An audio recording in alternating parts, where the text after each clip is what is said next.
obviously it's exciting for North Melbourne to be kind of put on a pedestal like this and held up as a symbol of what good society and good social things is. Yeah, well, I think it's pretty consistent with a lot of the work we do in the community at the moment. It's about education and awareness. We do a lot with assimilation of youth into society and giving them the best opportunity. So this fits nicely with that in the sense that we don't want them exposed to risks they shouldn't be exposed to. It is a choice. As Serge said, gambling's legal. People can have a bet. There's no problem with that. But just do it in a responsible manner and don't expose our children and our kids to undue risks. Carl, you're one of the few clubs that doesn't derive any profits from gaming. Does that hurt North Melbourne at all? I don't think it hurts us. Obviously, it's a revenue stream we don't have. But we look at other avenues and we're doing a lot in the community space, building awareness. There's some partnerships that we're entering into in that space.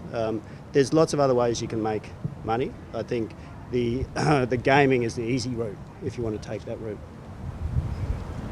Carl, can I ask you a footy one? Nick Del Santo, every Kangaroo supporter's pretty keen to know. Are we getting closer? It's a little bit of a stalemate, I think, at the moment. As I said to Serge, it'd be good to get him in the blue and white and make him a responsible gambling ambassador at North Melbourne. But look, I think we've put forward our offer, which we think is a good offer. St Kilda's thinking about it, and we'll know in due course. Next couple of weeks, it could drag out a little bit. Is it fair to say North is a little bit frustrated, though, about the negotiations so far with St Kilda? Not specifically. I think all negotiations can get frustrating because you can't come to an agreement.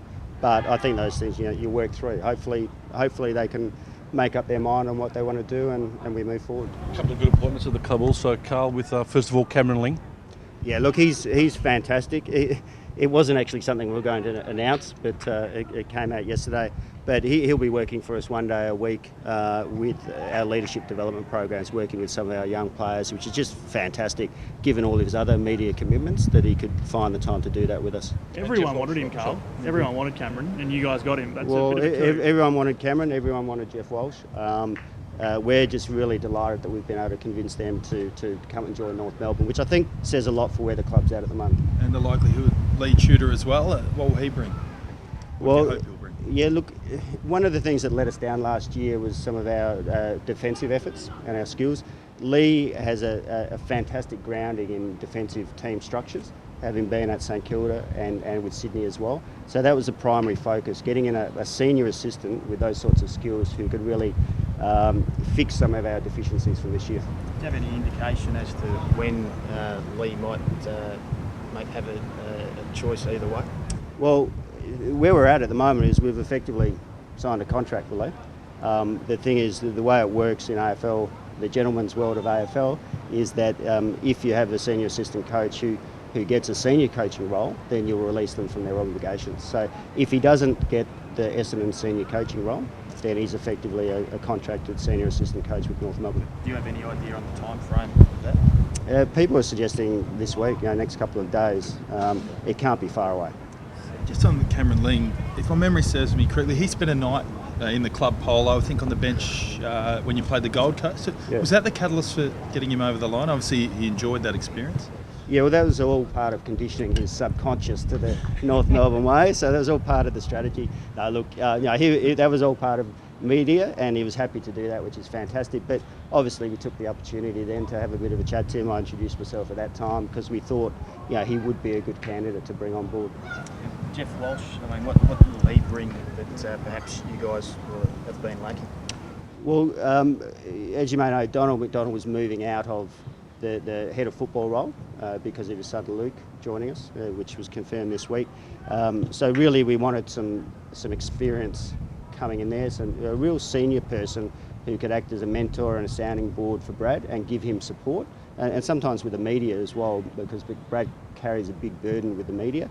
So I think having that support around him, also acting as a mentor for some of our other football department staff like John Haynes and Cameron Joyce, who are progressing fantastically while doing a great job, and I think this will just round them out if Jeff can provide that guidance. What's the distinction in roles between Jeff and John Haynes? Well, Jeff is, your typical head of football, we'll call him a director of football, setting the overall strategy and guidance for the group.